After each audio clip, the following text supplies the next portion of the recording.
Halo pemirsa, ini adalah lanjutan dari episode 12A. Ada 10 topik menarik yang akan dibahas dalam episode berdurasi 1 jam ini. Tiap 30 menit akan ada jeda. Silakan tekan pause untuk jeda memulihkan konsentrasi, mengingat video ini padat informasi. Semoga ada manfaat dari serial video sederhana dan penuh kekurangan ini. Selamat menikmati.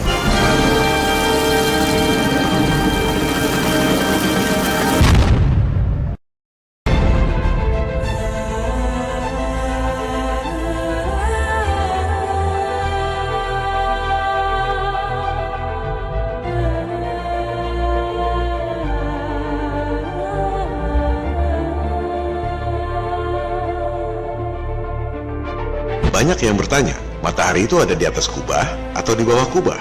Perlu diingat, yang dimaksud dengan kubah itu adalah lapisan langit. Kita tidak tahu pasti apakah memang berbentuk kubah atau sebenarnya langit itu datar dan tampak seperti kubah akibat perspektif dan refraksi, seperti yang telah dijelaskan pada bab-bab sebelum ini. Yang jelas, langit itu tak dapat ditembus, bahkan dengan bom nuklir sekalipun, yang dilakukan oleh gabungan militer Amerika Serikat dan Soviet tahun 1958-1962, High Altitude Nuclear Explosion atau HANE. Kedua, yang harus kita ingat, langit itu berlapis, seperti yang dikatakan dalam kitab-kitab suci.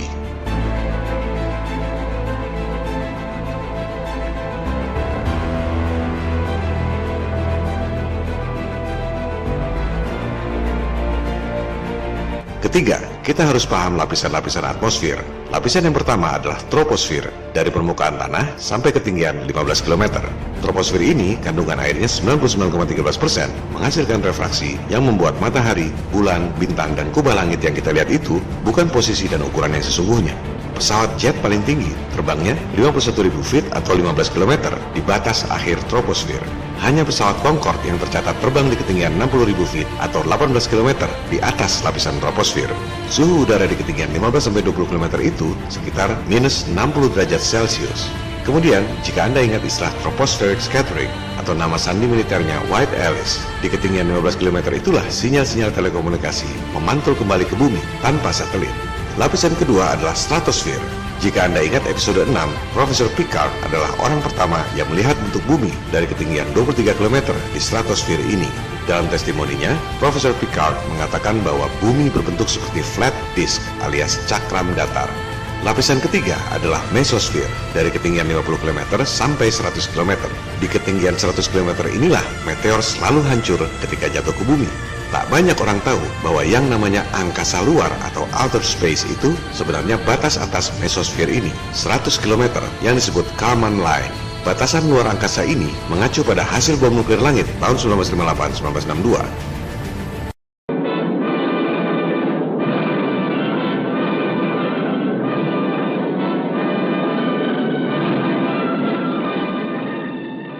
A very high altitude nuclear explosion. In the Pacific, as part of the Hardtack series, 3 effect shots, Yucca, Orange, and Teak, were detonated at respectively 26, 43, 77 kilometers.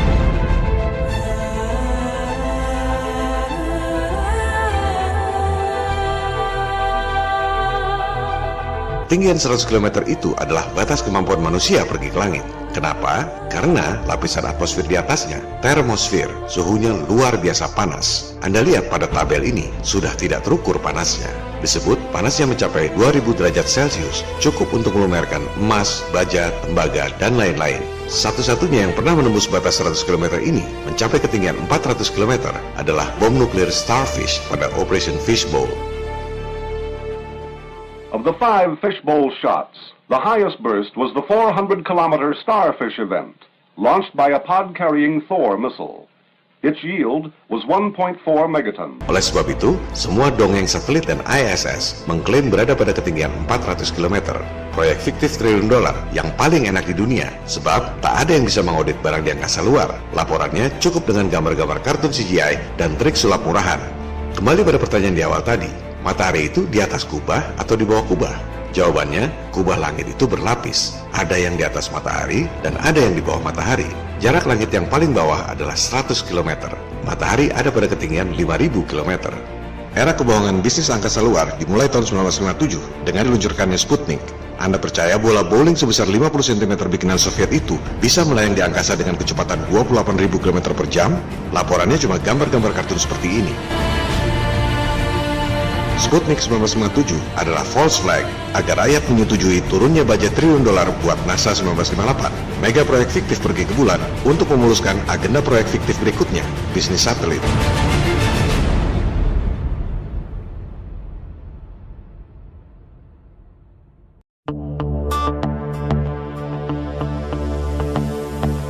Pertanyaan umum lainnya adalah, jika kubah bumi tak dapat ditembus bom nuklir, kenapa meteor bisa tembus? Bukankah banyak bukti-bukti meteor jatuh di bumi dan di bulan? Bukankah itu yang mengakibatkan dinosaurus punah 65 juta tahun lalu? Kita harus bisa bedakan antara fakta dengan berita propaganda. Faktanya, tak ada satupun orang yang pernah melihat meteor menabrak bumi dan menghasilkan krater atau lubang kawah seperti itu. Itu adalah teori, diceritakan berulang-ulang baik di pelajaran sekolah, media massa, film-film Hollywood, dan lain-lain. Karena sering dengar, orang merasa familiar dengan konsep itu sehingga teori dianggap sebagai fakta. Padahal, faktanya tak ada satupun orang pernah melihat meteor menabrak bumi dan membentuk krater seperti itu. Meteor baru tampak di ketinggian 100 km dan meledak seperti menabrak sesuatu di ketinggian 30 km. Tak pernah sampai membuat lubang di bumi.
Silahkan Anda riset sendiri. Semua meteor selalu hancur seperti menabrak sesuatu, tak pernah sampai membuat lubang di bumi.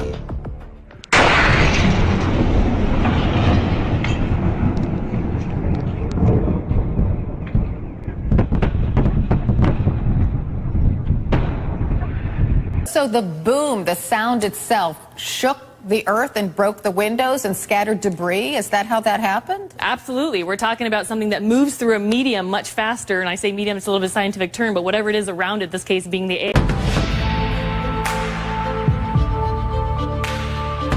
Karena sejak kecil dicekoki dongeng NASA pergi ke angkasa luar, banyak yang sulit untuk percaya bahwa langit tak dapat ditembus. Meski sudah ditulis dalam kitab suci, orang lebih percaya atau beriman pada propaganda sekte penyembah iblis ketimbang beriman pada kitab suci. Lucunya, sebenarnya kalangan sains sendiri yang mengatakan bahwa langit tak dapat ditembus. Waktu pertama kali NASA mendongeng pergi ke bulan, banyak saintis yang tidak percaya karena tahu ada medan radiasi Van Allen belt. Jangankan manusia, peralatan elektronik pun tak akan selamat melewati Van Allen belt yang ditemukan sekitar tahun 1958 bersamaan dengan berdirinya NASA. My name is Kelly Smith, and I work on navigation and guidance for Orion.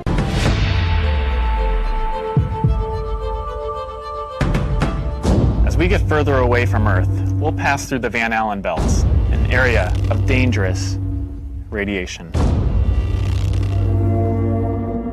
Radiation like this could harm the guidance systems, onboard computers, or other electronics on Orion. Sensors aboard will record radiation levels for scientists to study. Baru mau pelajari radiasi Van Allen belt, katanya NASA udah 6 kali kirim manusia bolak-balik ke bulan. We must solve these challenges before we send people through this region of space.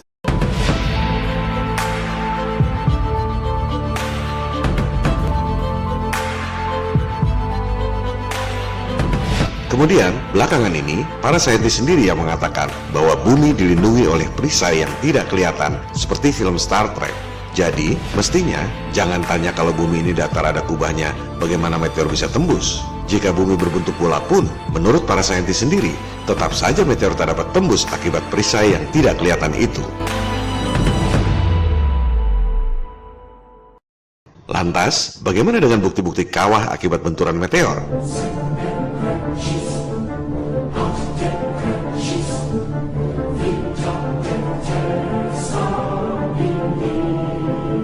Lubang-lubang seperti itu disebabkan oleh dua hal. Pertama, lubang akibat ledakan nuklir. Silakan Anda search nuclear crater.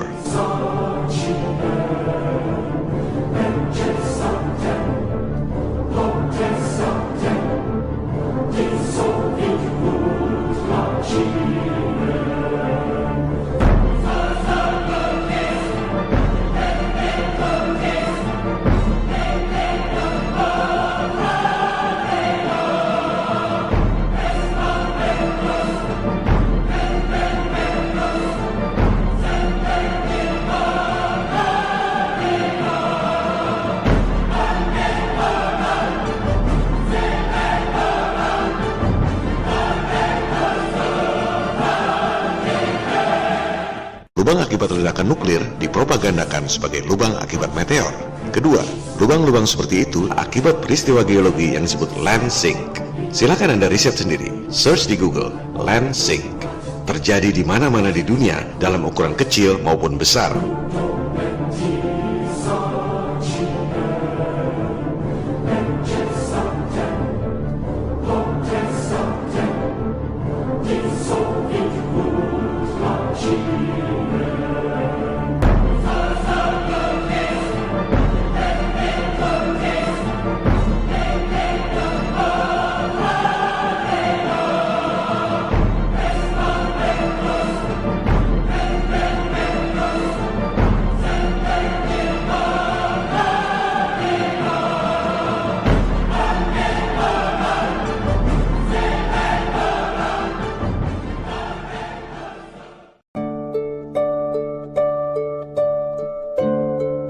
Kita sejak kecil diajarkan bahwa bintang adalah matahari. Bintang itu maha besar, jauh lebih besar dari matahari. Jangan percaya begitu saja dengan apa yang dikatakan oleh orang lain, termasuk oleh saya. Silakan Anda lihat sendiri. Gunakan teleskop atau kamera resolusi tinggi seperti Nikon P900. Anda akan terkejut melihat seperti apa bintang yang sesungguhnya. Tetaplah menjadi bintang di langit, agar cinta kita kan abadi. Biarlah sinarmu tetap menyinari alam ini, agar menjadi saksi cinta kita berdua.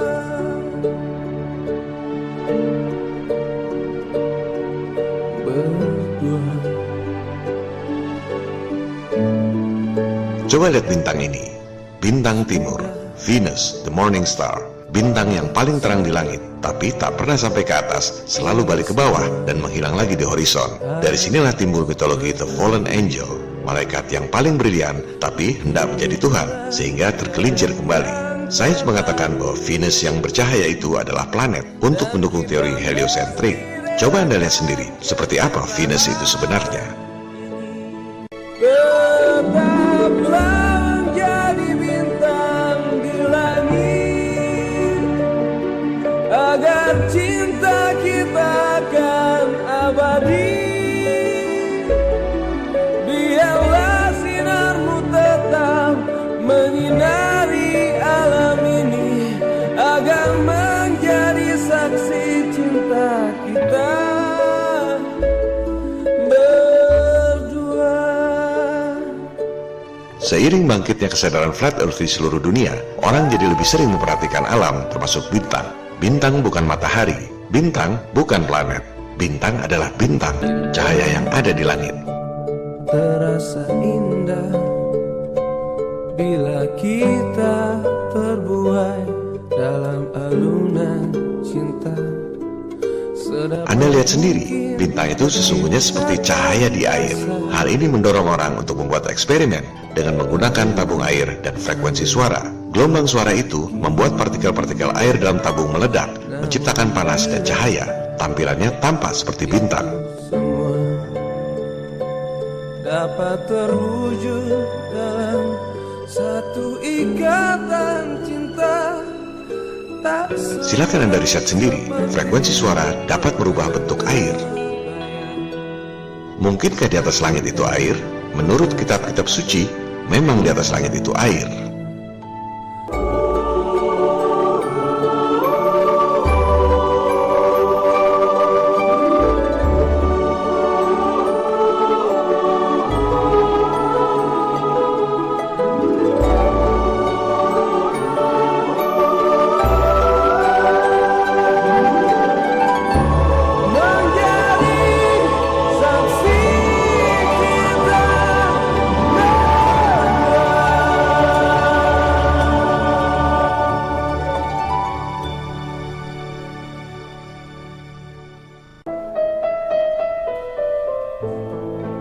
Demikian halnya dengan bulan. Seiring dengan bangkitnya kesadaran Flat Earth, banyak yang sering memperhatikan bulan dengan menggunakan kamera resolusi tinggi. Ini adalah kamera Nikon P900 biasa, biasanya untuk memotret atau merekam video benda-benda di bumi. Ini adalah contoh zooming benda di bumi yang tidak terlalu jauh jaraknya.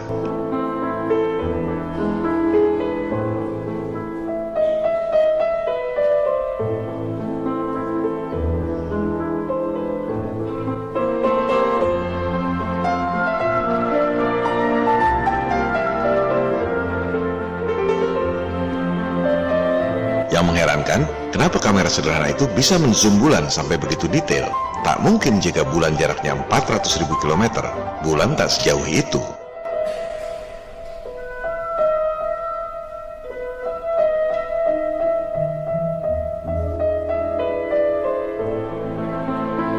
Perhatikan bagian bulan yang tak bercahaya. Mana mungkin itu bayangan bumi?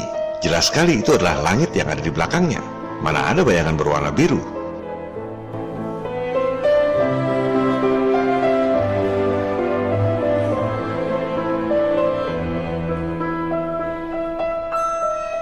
Bulan tampak transparan. Kadang bintang terlihat di bagian badan bulan yang transparan. Oleh sebab itu, pada zaman dulu, banyak simbol bulan dan bintang yang masih digunakan orang sampai sekarang.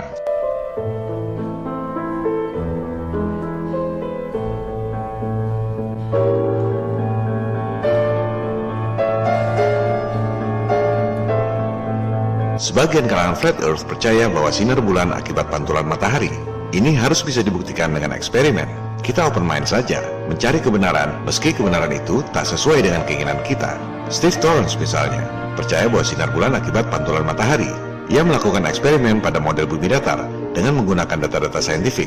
Contohnya ini, tanggal 13 Maret 2017 lalu, bertepatan dengan tanggal 14 kalender Hijriah. Artinya, tengah bulan Hijriah itu sudah pasti bulan purnama. Secara konseptual, mungkin saja bulan purnama akibat pantulan sinar matahari yang posisinya tegak lurus seperti itu. Tapi itu cuma model animasi. Harus bisa dibuktikan dengan eksperimen. Bagaimana mungkin daratan di bawah bulannya gelap alias malam hari, tapi bagian bulannya terang benderang menjadi purnama.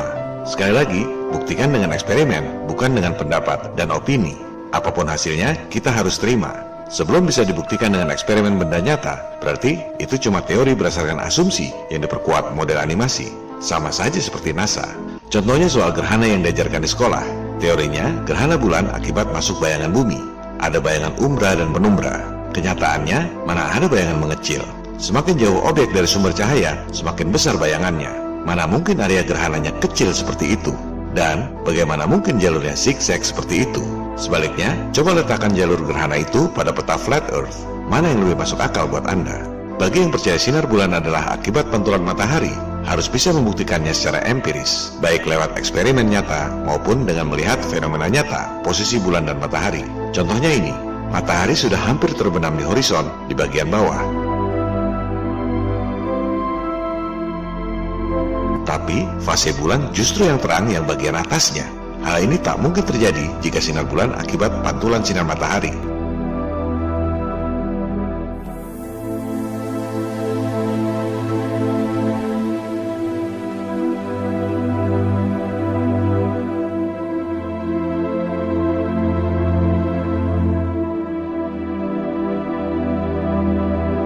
Sebagian kalangan Flat Earth lainnya percaya bahwa bulan punya sinar sendiri. Mereka telah memverifikasi lewat eksperimen dan observasi. Pertama, lewat eksperimen suhu sinar bulan yang lebih dingin dari areal yang tidak kena sinar bulan.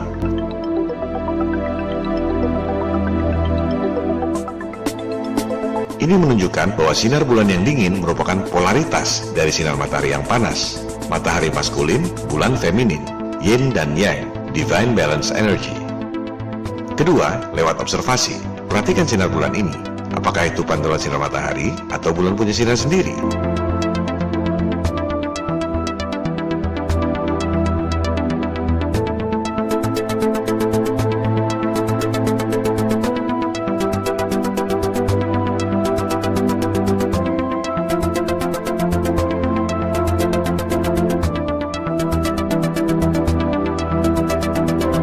Observasi juga dilakukan oleh seorang pilot Indonesia yang merupakan member FE 101 Discussion Forum. Ia merekam alam dari kokpit pesawat yang lebar. Dari ketinggian 11.000 km, bulan terlihat dekat dan punya sinar sendiri. Pertanyaannya, kalau bulan punya sinar sendiri, bagaimana dengan fase bulan? Sebenarnya hal ini sudah dijelaskan pada episode 4.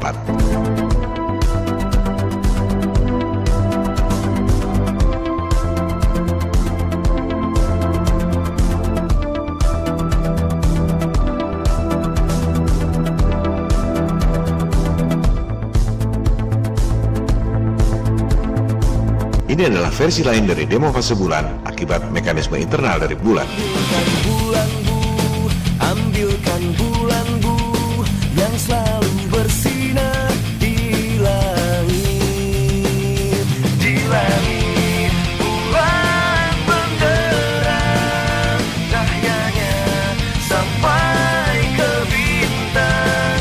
Ambilkan bulan bu untuk menerangi tidurku yang lelap di malam gelap.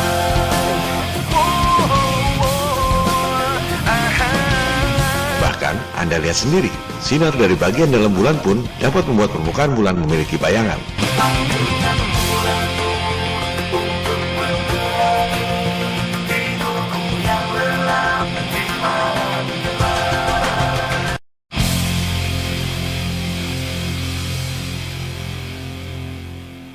Ain't no sunshine when she's gone.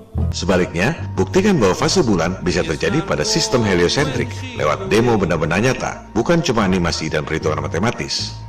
Ain't no sunshine when she's gone, and she's always gone too long. Anytime she goes away, wonder this time where she's gone. Wonder if she's gonna stay.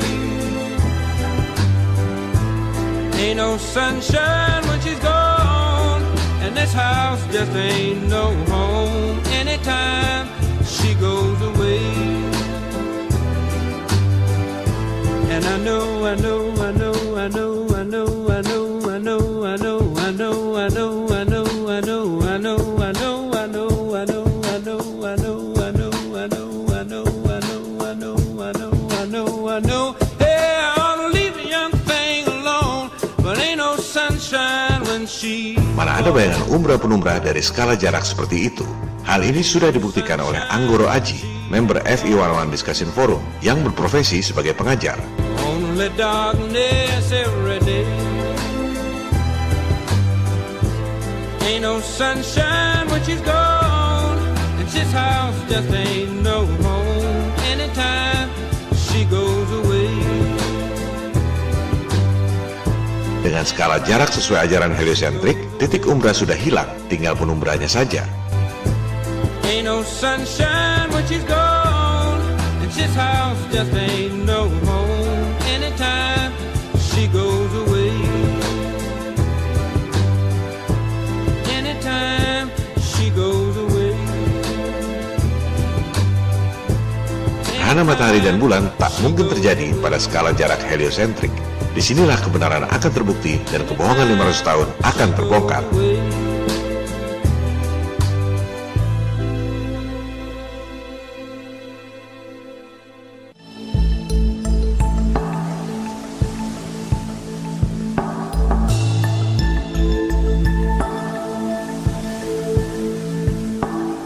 Yang juga sering ditanyakan adalah, jika tak ada gravitasi, bagaimana air laut bisa pasang naik dan pasang surut?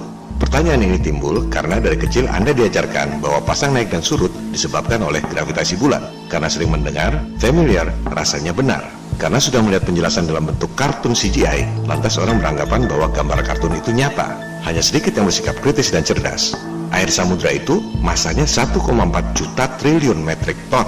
Kalau air samudra sebesar 1,4 juta triliun metrik ton itu bisa ditarik oleh gravitasi bulan, kenapa badan Anda yang cuma 50 kg nggak ketarik? Dan kenapa cuma air laut yang mengalami pasang? Kenapa air danau tidak? Gunakan kecerdasan Anda. Coba pelajari data. Berapa sih gravitasi bulan? Bagaimana mungkin bulan yang katanya punya gaya tarik cuma 1,6 meter per second kuadrat, jaraknya katanya 400.000 km, bisa narik air laut yang masanya 1,4 juta triliun metrik ton? Sementara Anda yang beratnya 50 kg tidak tertarik sama sekali. Gunakan rumus gravitasi yang manapun, bukan dengan opini dan fantasinya sendiri, tak bakal bisa dijawab. Air laut pasang akibat gravitasi bulan adalah mitos yang tak bisa dihitung dan tak dapat dibuktikan di alam nyata. Itu bukan sains, itu adalah tahyul yang diajarkan berulang-ulang di sekolah. Coba dengarkan apa kata saintis Globe sendiri tentang mitos gravitasi penyebab air laut pasang. So, if gravity from the moon and the sun is really responsible for tides in the ocean, and water is water, then why don't we see tides in lakes? Yang mengalami air pasang hanya laut, tak berlaku untuk air tawar. Guess what? Whatever you believe about why ocean tides exist is probably wrong, even at the most basic level. Orang sering tak sadar bahwa pengetahuannya selama ini bisa saja salah.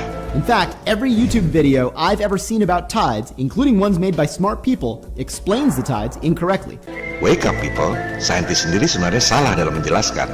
Typically, they show this diagram along with an explanation that goes something like this. The moon's gravity is stronger at point A and weaker at point B than it is at Earth's center.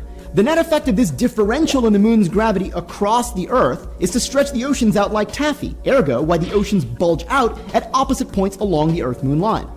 Now that explanation sounds plausible, and a lot of well-known scientists give it, but as we'll see, it's not correct. Bahkan penjelasan yang sering disampaikan oleh saintis terkenal pun salah.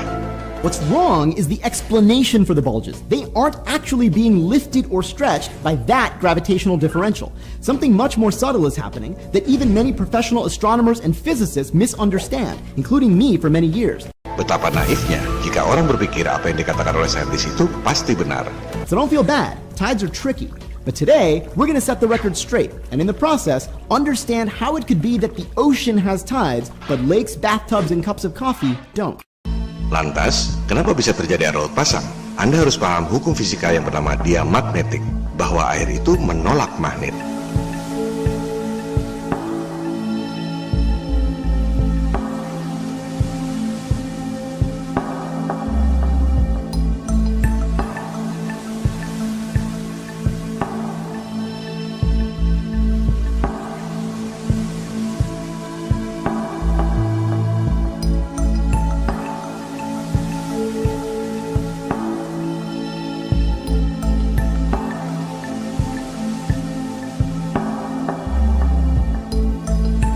Apalagi air yang mengandung garam. Pada eksperimen ini terlihat bahwa efek garam membuat gaya tolak magnet menjadi lebih tinggi.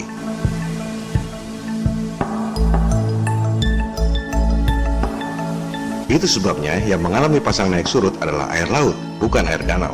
Matahari dan bulan memiliki energi elektromagnetik yang tinggi.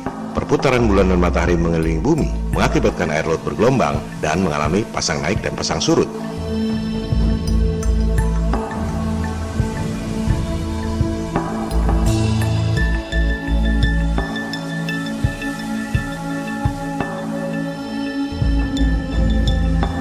Matahari dan bulan adalah dua energi yang berlawanan. Matahari memiliki sifat elektromagnetik positif, membuat air laut pasang surut di siang hari. Bulan memiliki elektromagnetik negatif, membuat air laut pasang naik di malam hari. Posisi bulan dan matahari mempengaruhi kuat atau lemahnya daya pasang. Sama seperti baterai yang membutuhkan energi positif dan negatif untuk bekerja dengan baik. Ketika posisi bulan dan matahari pada titik terdekat dan terjauh, yaitu awal bulan dan tengah bulan Hijriah alias bulan purnama, air laut mengalami pasang yang lebih besar, disebut spring tide. Ketika posisi bulan dan matahari 90 derajat, sekitar tanggal 7 dan tanggal 21 Hijriah, daya pasangnya pada titik terendah disebut neap tide. Asal kata dari neap dalam bahasa Inggris kuno, artinya tanpa daya. Bukan hanya air laut pasang, tapi juga pusaran angin dan topan mengikuti pola pergerakan matahari dan bulan mengelilingi bumi datar. Ini adalah aksi dan reaksi antara bumi sebagai pusat alam semesta dengan matahari dan bulan. Daya elektromagnetik yang dimiliki oleh bumi membuat matahari, bulan, dan bintang-bintang berputar mengelilingi bumi.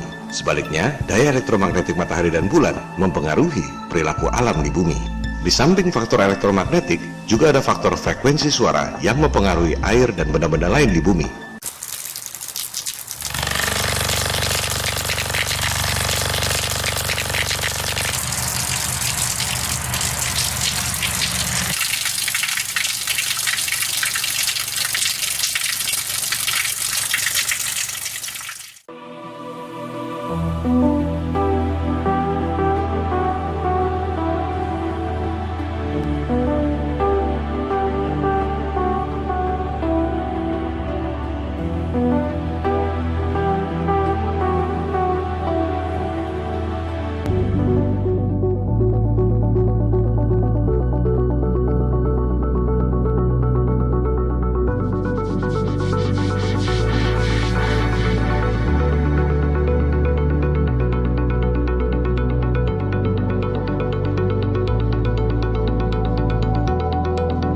gelombang suara secara nyata dapat merubah bentuk air dan benda-benda lain di bumi.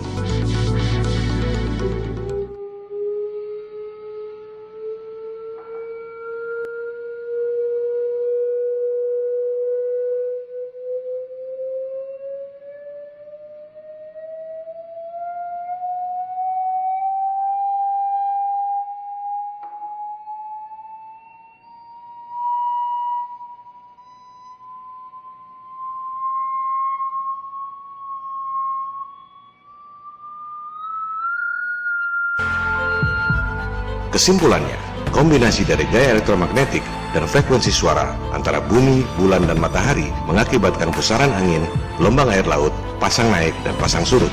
Bumi adalah pusat alam semesta, dan kita, manusia, adalah makhluk yang spesial, anugerah dari Tuhan Yang Maha Kuasa.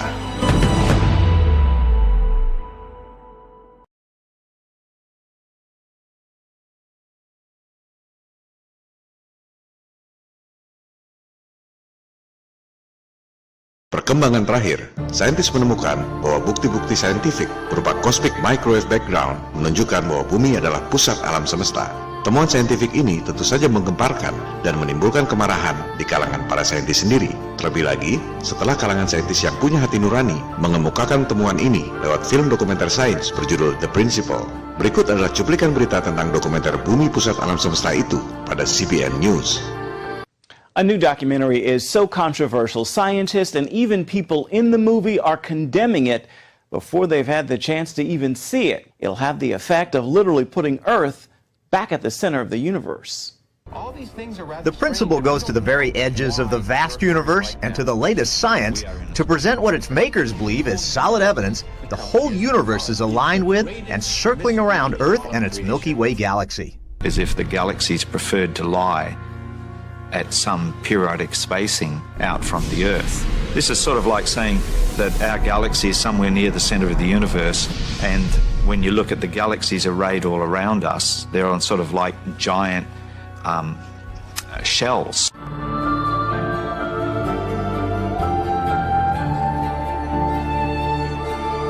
Film dokumenter ini bukan hanya membuat gempar para saintis, tapi juga membangkitkan kesadaran awam yang bukan saintis. Contohnya ini, Eddie Bravo. Ia bukan saintis. Ia adalah jagoan seni bela diri Brazilian Jiu-Jitsu, tapi otaknya cerdas dan kritis. Dengarkan apa kata Eddie Bravo tentang film dokumenter The Principle pada talk show Joe Rogan, pewawancara ajang bela diri campur terkemuka UFC. Amazing documentary, just a fucking life-changing documentary called The Principle. Have you seen that? No, I've not. Fuck, yeah, Michio Kaku's in it, a bunch of physicists, like professors from MIT. It's just a bunch of dudes, and like religious scientists too. They have like 2 or 3 of them. It's like 10 dudes, like a navigation expert, physicist, Michio Kaku, and they're all just going back and forth. You know, all these astrophysicists and cosmologists and shit going back and forth, discussing space. So they're all trying to figure out, is the universe spinning around us, or are we spinning around the universe? And you hear them explaining how it all went down. Once you go through the whole story of what we think about space and all, they tell you, we don't know shit. We're looking at a bunch of lights in the goddamn sky. You're gonna tell me that light and that light that's 100 trillion light years away? How the fuck did you figure that out? Eddie Bravo sadar, kok bisa kebohongan angkasa luar dipercaya oleh begitu banyak orang di dunia? Because anytime someone says anything about space, you automatically think, someone figured it out. You don't know the guy's name. You don't know the name of the experiment. You didn't look into it yourself. You just think when someone tells you, how far is the Earth from the sun? They'll say, 93 million miles away. Like you just, right. Everybody relies on someone figured that out and someone double-checked it. Dude, it's math. Right. It's science. It's math. But no one really knows. You're going on what you read and whatever hits you first. Logika berpikir Eddie Bravo sama persis dengan pembahasan kita di episode 11. Juga persis dengan yang dikatakan oleh Nikola Tesla. Saintis modern hanya mengandalkan rumus matematika tanpa observasi dan eksperimen, asumsi di atas asumsi, hingga akhirnya membangun dogma heliosentrik yang tak ada hubungannya dengan alam nyata.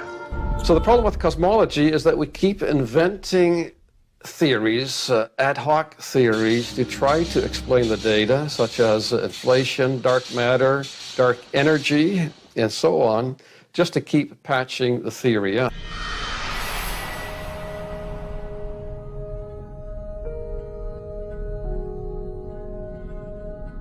So the Earth is not moving exactly like the Michelson-Morley interferometer says it's not moving. Albert Einstein himself said that if Michelson-Morley is wrong, then relativity is wrong. Usually in science, if we're off by a factor of 2 or a factor of 10, we call that horrible. We say something's wrong with the theory. We're off by a factor of 10. However, in cosmology, we're off by a factor of 10 to the 120. That is 1 with 120 zeros after it. This is the largest mismatch between theory and experiment in the history of science. Berikut adalah penjelasan Eddie Bravo dari kacamata awam tentang temuan mengejutkan bahwa cosmic microwave background menunjukkan bahwa bumi adalah pusat alam semesta. They took a picture, it's called a cosmic microwave background. It's a picture of all the galaxies all the way around you. And they took a picture. They did it in 2006. It's not a conspiracy theory. This is a science documentary that I'm talking about. I'm not talking about a conspiracy theory documentary. It's a science documentary. Michio Kaku was talking what's about it called this. again? The Principle. Okay. The I'll Principle. check it It's out. called the Copernicus Principle. And what they found, this is what they found in the first reading, and they thought there must be a mistake. There must be a mistake until 2013, the European Space Agency, they found the same thing. And this is what, right now, cosmology, they don't know what the fuck to do. You know what they found out? The cosmic microwave background shows that all the galaxies are on shelves lined up to us. That we're at the fucking center. They don't know what to think about. This is in this documentary? That's what the documentary's about. Lantas, mengapa para saintis marah, berusaha menutup-nutupi dan membantah fakta saintifik yang menunjukkan bumi adalah pusat alam semesta? They built their careers on this, and it would be admitting a major mistake. This cosmic microwave background is like we are seeing the fingerprint of God, the hallmarks of the Creator. The idea that we, the Earth, or we humans, are nothing special, we're just a cosmic accident. Because if you're not in the center and you're out there somewhere where nobody has any signposts, this is where you are, then that breeds a kind of atheistic view of the cosmos, just time and chance got us here. And so the Copernican principle is the mainstay of modern science today because it's basically atheistic. So if you find a center in that big mass, well, that means somebody had to make it that way. There's a designer behind it, you see. So that's why they want to get away from the center idea. Jadi, fakta saintifik cosmic microwave background menunjukkan bahwa bumi adalah pusat alam semesta. Di sisi lain, kita tak bisa pergi ke angkasa luar, hanya bisa mencapai 80 km dari permukaan bumi. Di atas itu, langit tak dapat ditembus dengan bom nuklir sekalipun. Kita tak bisa pergi ke bawah. Manusia cuma bisa membor bumi sedalam 12 km. Setelah itu, bumi terlalu keras hingga alat apapun tak mampu menembusnya. Semua gambar-gambar inti bumi bola seperti ini adalah asumsi di atas asumsi yang ditunjang dengan gambar animasi. Tak ada yang tahu apa sebenarnya di perut bumi ini. Kita tak bisa pergi ke atas, tak bisa ke bawah, juga tak bisa pergi ke samping bumi, sebab kompas tak berjalan dengan baik di Antartika.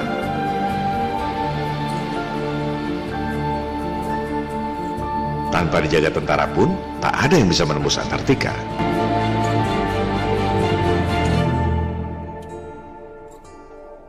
Jika langit tak dapat ditembus, matahari, bulan, dan bintang-bintang adalah benda-benda langit yang kecil mengelilingi bumi datar. Lantas, bagaimana dengan UFO dan alien?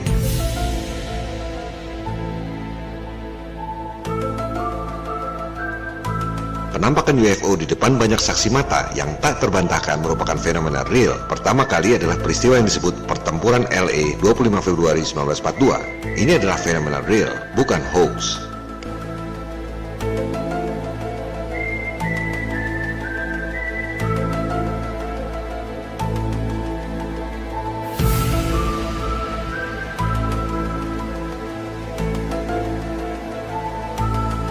Kisah nyata yang monumental berikutnya adalah peristiwa jatuhnya UFO di Roswell, New Mexico 1947. Soal jatuhnya benda asing di Roswell itu tak bisa dibantah karena banyak saksi. Yang dibantah adalah bendanya. Menurut militer Amerika Serikat, benda yang jatuh adalah balon udara.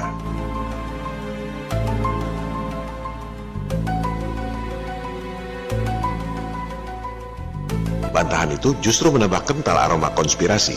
Dari situlah kemudian ramai berbagai mitos tentang proyek rahasia Amerika dengan aliens di Area 51.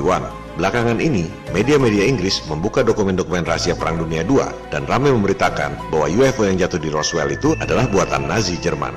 Para saintis Nazi memang canggih. Untuk memenangkan Perang Dunia, Nazi membuat banyak pesawat rahasia militer, termasuk piring terbang ini.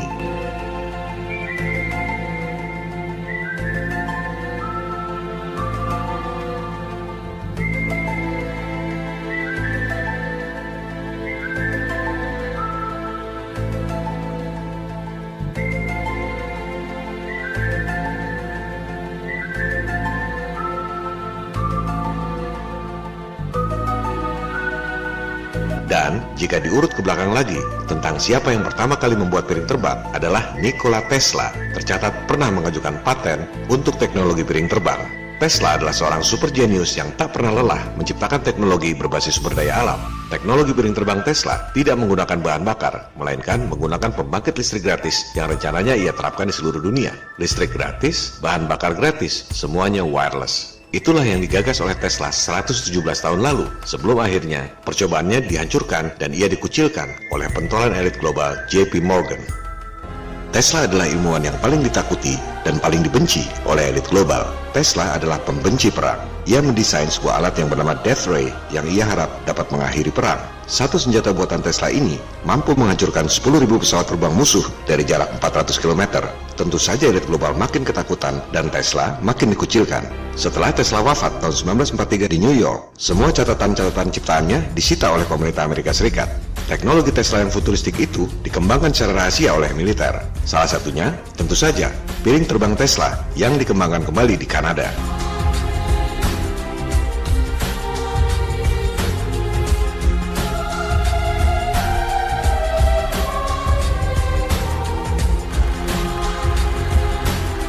Temuan futuristik lainnya yang disita militer adalah alat pemindah benda atau manusia, yaitu teleport. Alat ini dikembangkan secara tidak sempurna oleh militer Amerika, melahirkan misteri Philadelphia Experiment 1947. Jika Anda menonton film Star Trek, ada alat teleport yang mampu membuat orang menjadi partikel dan pindah ke tempat lain. Inspirasinya adalah dari temuan nyata Tesla. Tesla adalah ilmuwan yang eksentrik yang tak terlalu memikirkan uang. Jika pembangkit listrik tetap jadi bisnis besar yang menguntungkan sampai saat ini, Tesla justru ingin membuat pembangkit listrik gratis di seluruh dunia. Ia pun tak peduli karyanya dicontek orang, karena merasa bahwa otaknya hanya sebuah receiver, seperti antena radio. Ia merasa hanya menangkap kecerdasan ilahiyah yang memang sudah ada di alam semesta ini, Divine Intellect. Dari karya tulisnya yang berjudul Talking with the Planets, kita bisa simpulkan bahwa Tesla memang bukan orang normal, melainkan paranormal. Karya piring terbang buatan Tesla itu pula yang kemudian dikembangkan oleh Nazi. Di samping mengembangkan teknologi UFO, Nazi Jerman juga merupakan negara pertama yang secara serius menjelajahi Antartika tahun 1938. Mereka menyimpan rahasia militer teknologi UFO dan penjelajahan Antartika ini. Kembali pada peristiwa penampakan UFO yang pertama kali diekspos, pertempuran LA 1942. Itu adalah UFO Nazi yang menyerang Amerika pada Perang Dunia II. Nazi memang superior dalam teknologi. Bom nuklir pun pertama kali dikembangkan oleh Nazi, sebelum akhirnya disalib penyelesaiannya oleh Amerika.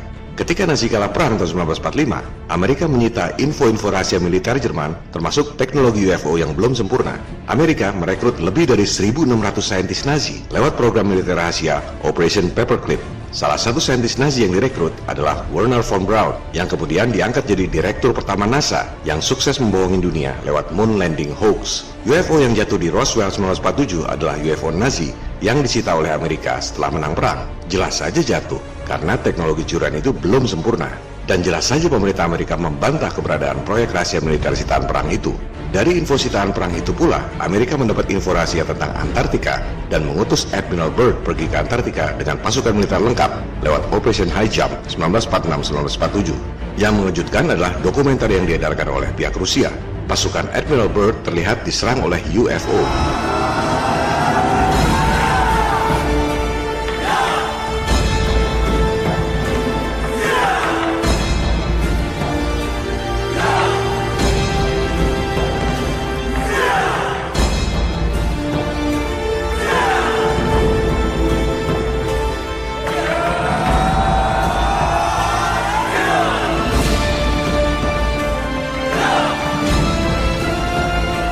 Dokumenter ini tampak nyata, tapi namanya juga rahasia militer. Tentu saja tak pernah ada penjelasan resmi dari pihak Amerika. Yang kita tahu, sepulang dari Antartika tahun 1947, Admiral Byrd mengeluarkan pernyataan yang misterius sampai sekarang tentang ancaman serangan udara asing dari wilayah Antartika.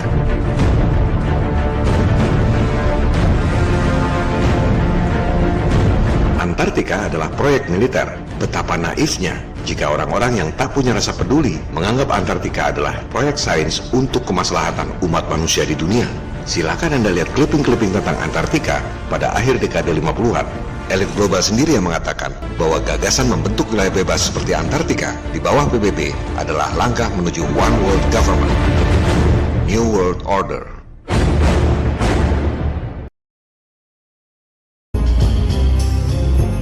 Kesimpulannya, ada 3 kemungkinan penyebab penampakan UFO.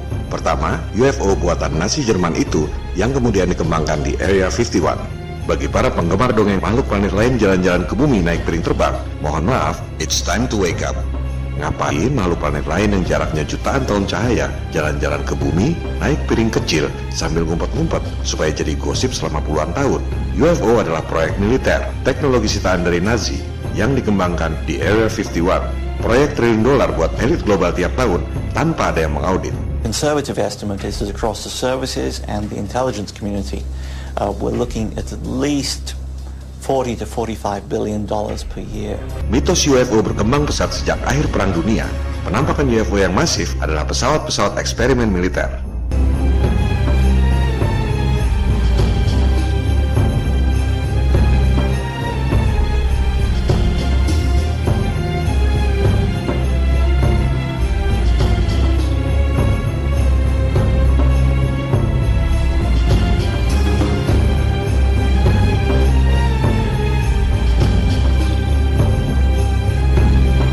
Supaya tak ada yang meributkan, Area 51 dijadikan top secret daerah terlarang dan mitos-mitos UFO sengaja dikembangkan untuk mengalihkan isu.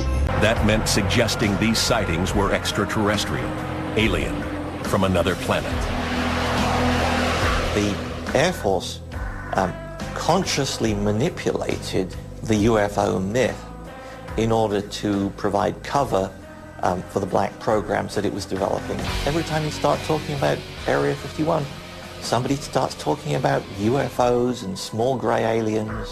If that is indeed the result of a deliberate disinformation attempt, I would love to meet the person responsible and shake his hand because it was a really, really good one. President Bill Clinton is here with us, so if I was president, and I won't be, let's be honest, the first thing I would do after putting my hand on that Bible and taking that oath to serve the country is I wouldn't even probably finish the oath. I would run to the White House.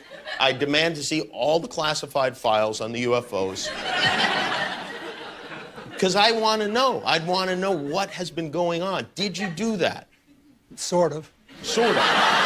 Oh, you're trying to give me a hint that there are aliens. Begitu pula penampakan UFO yang sering terjadi di Amerika Latin. Bukti-bukti sejarah secara nyata menunjukkan beberapa petinggi Nazi memang lolos dari sekutu dan hijrah ke Argentina, Paraguay, dan Uruguay. Sejak itulah berkembang penampakan UFO di wilayah Amerika Latin.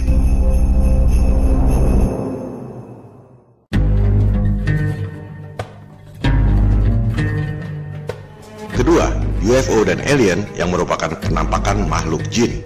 Ada 3 orang yang sangat kredibel yang mengatakan bahwa alien itu adalah jin yang menyamar. Referensi pertama adalah Jack Valley.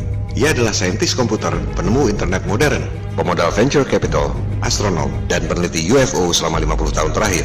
Ia menginterview banyak korban penampakan dan penculikan aliens. Ia tahu persis bahwa alien itu bisa tiba-tiba menampakkan diri atau materialized, dan tiba-tiba menghilang atau dematerialized. Aliens adalah jin. Fenomena penculikan oleh aliens di berbagai negara sebenarnya sama saja dengan kisah-kisah tradisional seperti di Gondol Wewe, Kuntilanak, atau Sundel Bolong.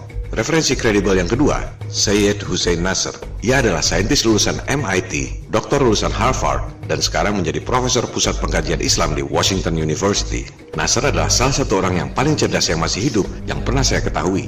Ia menghabiskan sebagian besar waktunya untuk mengkritisi sains modern yang dianggapnya merupakan penyimpangan dalam 300 tahun terakhir. Tentang alien, Nasser mengatakan bahwa penelitian tentang penculikan alien yang dilakukan oleh para akademisi yang kredibel di Amerika, termasuk yang dilakukan oleh Jacques Vallée selama puluhan tahun, sudah cukup untuk menunjukkan bahwa ada makhluk dari dimensi lain di alam semesta ini. Maksudnya adalah jin. Extraterrestrial bukan makhluk dari planet lain, melainkan makhluk dari alam lain. In other words, something coming from another dimension into our world, which is very commonly experienced in other cultures, but not in this culture. Referensi kredibel ketiga, Roger Morneau atau Hujie Morneau. Ia adalah mantan jemaat gereja setan yang kemudian insaf dan menjadi pendeta. Ia kemudian membongkar ajaran-ajaran yang ia peroleh dari gereja setan itu. He said the supposed spirits of the dead that you're talking with are demon spirits.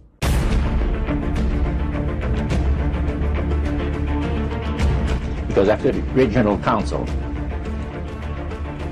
it was decided that Satan would tutor Charles Darwin personally in setting up the principles of his theories of evolution. He was tutored by Lucifer himself, fallen Lucifer. According to the spirits, anyone that teaches a theory of evolution is considered to be a minister of a great religious system. Spirits, demon spirits, will declare themselves to be inhabitants of far distant planets in the galaxies.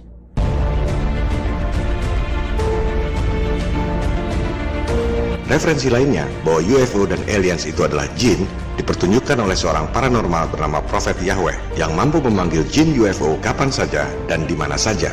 Ia menantang stasiun TV ABC News untuk menentukan kapan dan di mana stasiun TV itu mau meliput Prophet Yahweh memanggil jin UFO. He's a Las Vegas man who claims he can summon UFOs on command. Pretty wild. So we sent Action News reporter Mike Delastrito to get the real story. But what he found shocked everyone. We met up with Prophet Yahweh, seer of Yahweh, at Doolittle Park off Lake Mead. We picked the day, we picked the time, and we picked the location. Everyone's going to think you're absolutely nuts. Well, I thought I was absolutely nuts. Until he says he saw UFOs. Over the years, 1,500 of them. Can we make it 1,501 today? What do you think? I'll try it. He says the voice in his head told him to go public now. So we took him up on his offer, and we scanned the skies. Nothing but a few clouds. When the prophet started praying for a sighting, I wasn't exactly convinced. I pray, oh Yahweh, that you send a sighting so that they know that I am not mentally ill. I am not a false prophet. I see something straight up. Oh, brother, look at it. There it is. You can barely see it, a white speck. Then another sighting. There it is. I got it. I got it. I got it. I got it. Photojournalist Jonathan Hawkins locks in on it. Let's take a closer look here. It's an orange sphere that appeared out of nowhere. It'll be back. And I'm still not quite sure what those things were. Now, if I didn't see this for myself, I probably would have just laughed this whole thing off. Jadi, berbagai kemungkinan UFO yang sudah dibahas tadi. Pertama, UFO buatan Nazi. Kedua, UFO dan aliens yang merupakan jin yang menyamar. Ketiga adalah propaganda UFO bikinan elit global melalui hologram raksasa di langit. Ini adalah bagian dari strategi elit global untuk menakut-nakuti umat manusia di dunia agar semua makhluk tunduk tanpa sadar pada elit global yang pura-pura bertindak sebagai pelindung dan penyelamat manusia.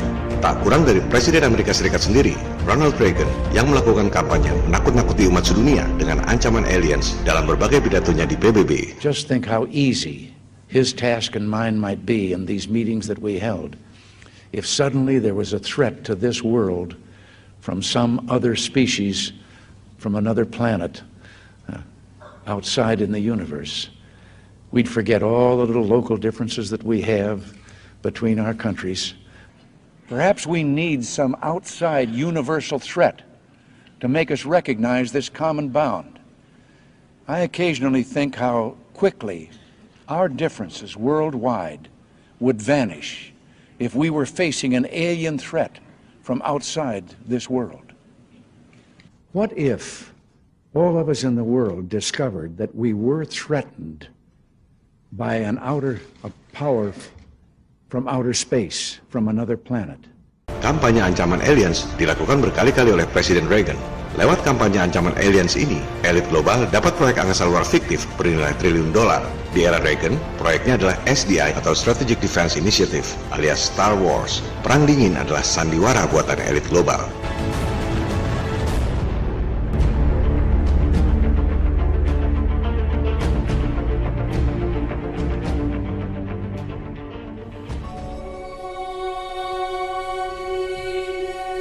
Kembali pada Roger Morneau, mantan jemaat gereja setan yang insaf dan menjadi pendeta, membeberkan rahasia ajaran penyembah iblis. Perjanjian dengan iblis.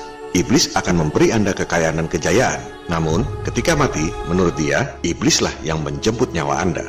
Anda akan jadi budak iblis lamanya di alam keabadian. We worship spirits. We worship Lucifer and all his angels. They're just as beautiful as they did before they were cast out of heaven. He says there was a misunderstanding in the whole thing. He says among the inhabitants of the galaxies. And he says our master was misunderstood. And God did not bear with him like he does with people that make mistakes today. So we're in a warfare, good against evil. And we happen to be the evil ones, but we're not that bad. They are sold to the fact that Christ will not return to this planet with power and great glory. He's going to abdicate all claims to the planet, because the high priest once said that Christ will abdicate all claims to the planet because he knows that it is lawfully and rightfully Satan's. And at that time he says, Lucifer, you mentioned Lucifer a lot of times, but he mentioned Satan also. He says, the master, usually they like to talk about the master will resurrect his people from the grave. Kisah perjanjian dengan iblis ini ada di tiap kultur di dunia. Di Jawa misalnya, kita mengenal kisah babi ngepet, pesugihan Gunung Kawi yang selalu meminta tumbal jiwa, leak di Bali, dan lain-lain. Begitu pula di Asia, Australia, Afrika, Eropa, dan Amerika. Elit global adalah sekte penyembah iblis. Para pemimpin dunia melakukan ritual penyembahan iblis, antara lain di Bohemian Grove, lengkap dengan ritual pembakaran bayi. Mereka tak peduli dengan Anda. Mereka tak peduli membohongi Anda soal satelit dan menguruk uang Anda melalui biaya telekomunikasi yang mahal. Mereka tak peduli membuat semua negara di dunia bangkrut akibat utang yang membengkak. Utang Amerika ini sudah 13 kali lebih banyak dari jumlah uang dolar yang diedarkan. Anda masih percaya pada dolar? Uang rupiah yang beredar 586,7 triliun. Sementara Bank Indonesia kasih utang ke negara-negara dan perusahaan-perusahaan elit global hampir 2 kali lipat dari uang yang diedarkan pada rakyatnya sendiri. Sudah saatnya kita mengakhiri segala kebohongan dan kezaliman yang diterapkan dalam sistem di seluruh dunia.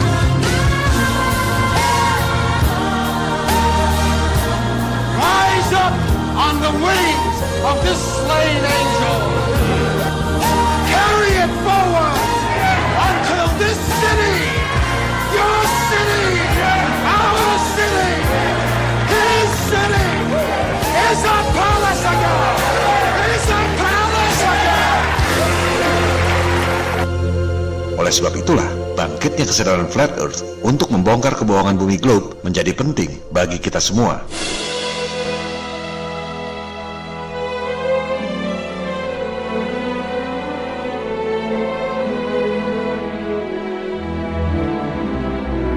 Kesadaran Flat Earth di seluruh dunia tumbuh secara eksponensial seperti terlihat pada fakta tabel Google Trends. Dan yang membanggakan, dari semua negara, Indonesia adalah nomor 1 statistik Flat Earth di seluruh dunia, di atas Amerika, New Zealand, Australia, dan Kanada.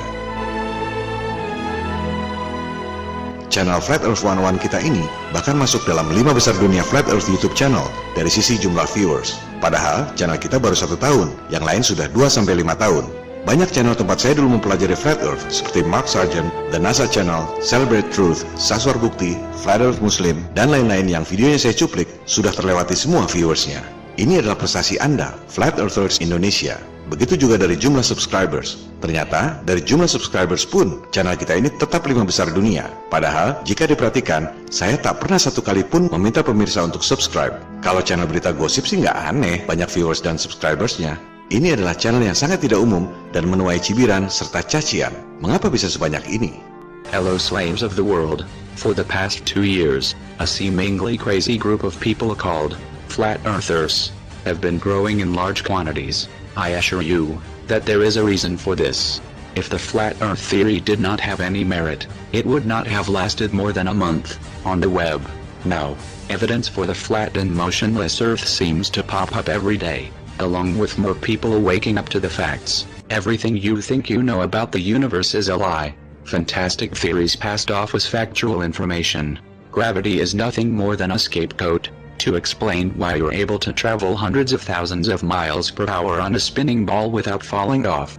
The funny thing is that motion has never once been detected in all the time that we've been here on Earth.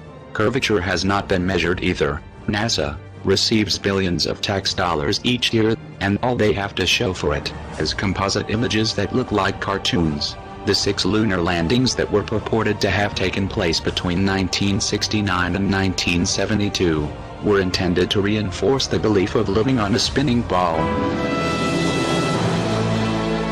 Waktu pertama saya bikin serial video ini, saya pikir jika dari 10 orang ada 2 orang saja yang tergerak hatinya, saya sudah sangat bersyukur.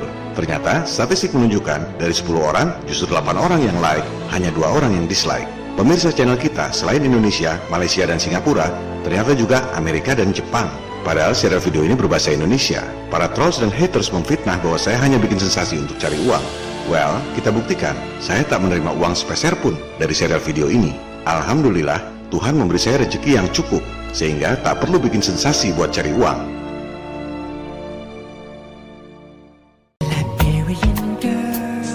Discussion forum kita diserang oleh para haters sehingga tak bisa diakses lagi. Hey, I'm not surprised, motherfuckers. Alhamdulillah, dalam waktu sehari, kita bikin discussion forum baru yang jauh lebih baik. Dan justru menambah solid persaudaraan kita semua. I believe whatever doesn't kill you simply makes you stranger. Antusiasme Flat Earthers Indonesia sungguh luar biasa. Mereka membuat grup-grup WA, FB, dan lain-lain sebagai sarana komunikasi. Ada tingkat nasional, ada tingkat regional di daerah-daerah. Saya sama sekali tidak terpikir bisa seperti ini. Terima kasih buat rekan-rekan admin, moderator, dan members FE 101 yang tak dapat disebut satu persatu. Terima kasih atas perhatian, dukungan, dan doa-doa tulusnya. Saya merasa tidak pantas mendapat semua ini.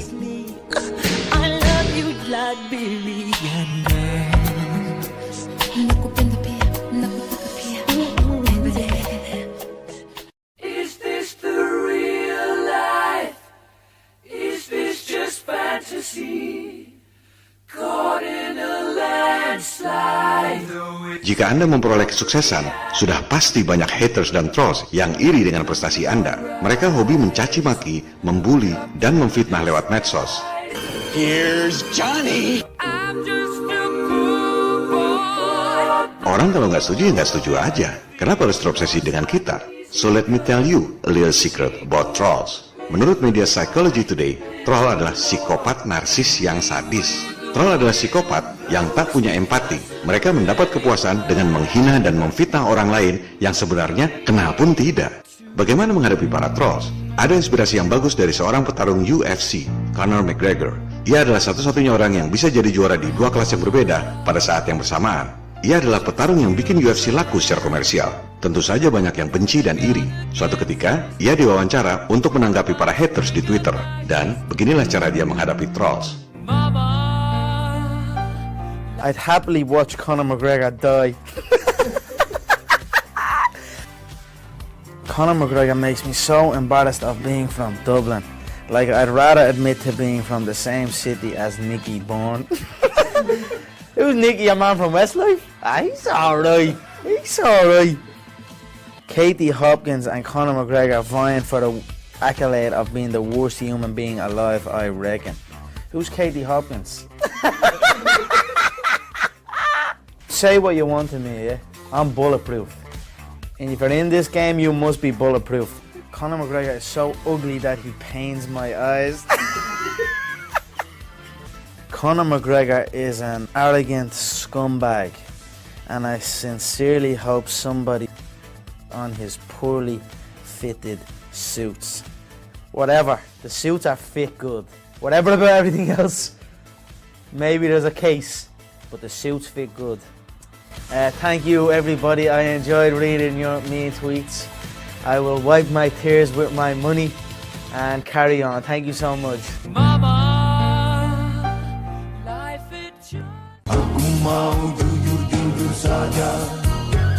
Kalangan Flat Earthers Indonesia adalah orang-orang yang nuraninya tergerak dan mau berbuat sesuatu atas segala kebohongan dan kezaliman yang dibuat oleh elit global, terutama dalam 100 tahun terakhir.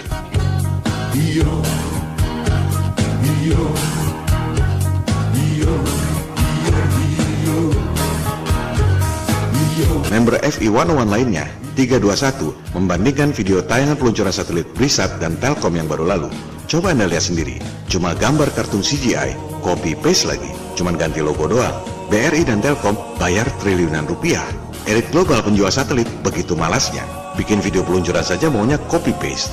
Dan biaya triliunan rupiah itu dibebankan pada Anda, para konsumen di negeri berpenduduk banyak.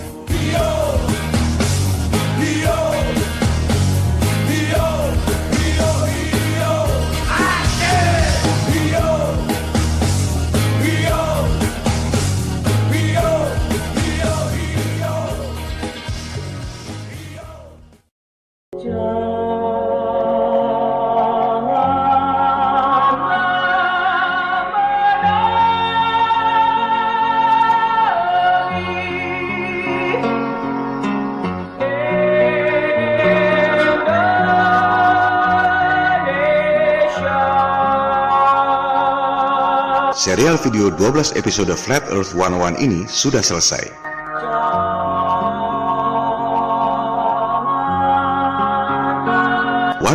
Adalah istilah untuk pengetahuan yang paling mendasar yang digunakan sebagai mata kuliah tingkat dasar di universitas.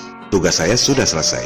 Selanjutnya, tinggal bagaimana Anda, para pemirsa, mengembangkannya hingga berguna bagi masa depan anak cucu kita agar lepas dari kebohongan dan kezaliman elit global.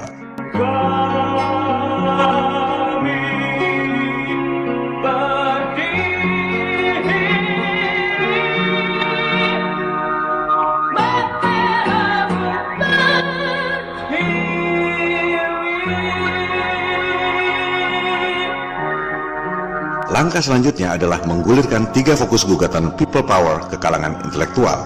Jangan cuma memuaskan rasa ingin tahu, hindari debat awam versus awam. Yang tidak setuju, tinggalkan saja karena itu hak mereka. Jika diperlukan, kita dapat membuat episode khusus tentang gugatan people power ini, sehingga memudahkan bagi para flat earthers dalam menggulirkan gugatan. Selain itu, jika diperlukan dan diminta oleh rekan-rekan semua, kita bisa buatkan video-video berikutnya berupa update perkembangan Flat Earth Indonesia maupun dunia, atau pendalaman materi beberapa topik. Terima kasih atas waktu, perhatian, dan dukungannya selama ini. Salam People Power.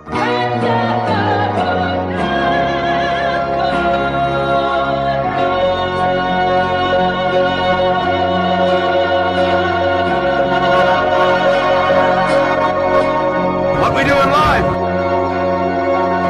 echoes in eternity.